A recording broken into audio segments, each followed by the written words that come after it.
Hi, everybody. This is Lowell, and we're talking about how to start a music school. And this section, we've been talking about um leadership principles. And yesterday, we talked about what I believe is the number one qualification of a leader is to lead yourself well. And we talked about some people call it time management. It's really self-management and priorities and structures in your own personal life that end up affecting the company.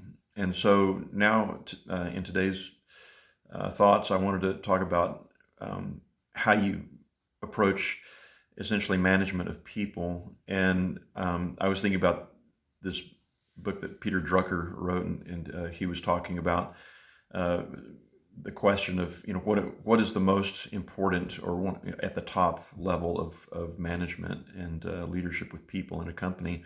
And his response was it's where you place people, and the positions that each person fills is very critical. And everybody has their strengths and their weaknesses. And if you as a manager end up putting somebody that you think ought to have a certain strength and a certain position, and they end up failing, it's not because they they were the problem. It's because you put them in the wrong position.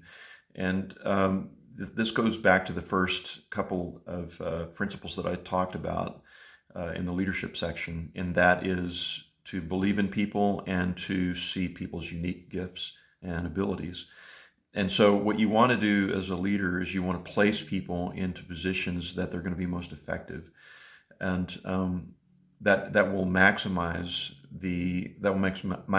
their time as a participant in your company, and it will also benefit the company overall. If you end up putting people in the wrong positions, doing the wrong things, then it will actually subtract value from your company.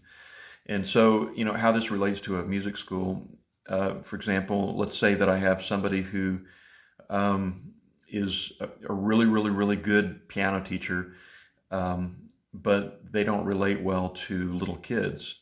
And then I have another person who is an average, in their piano teaching skill, but they get along great with kids, and they actually excel in teaching, the young children. And so, as a leader, I'm going to try to, divert the people that have the young kids over to obviously the teacher that works well with the kids. Instead of to the, you know, excellent, high level piano teacher that doesn't like working with kids. That's going to be a fail.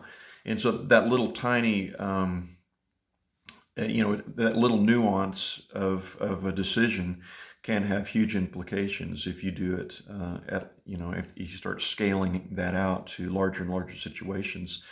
And so, as a leader, you want to be able to see people's uniquenesses first. Like that's the beginning, is to be able to identify what people are really good at and their personality bent, and try to navigate them into areas that they function the best. And so that, according to one of the world's top leading management experts, Peter Drucker, that's right at the top of the list.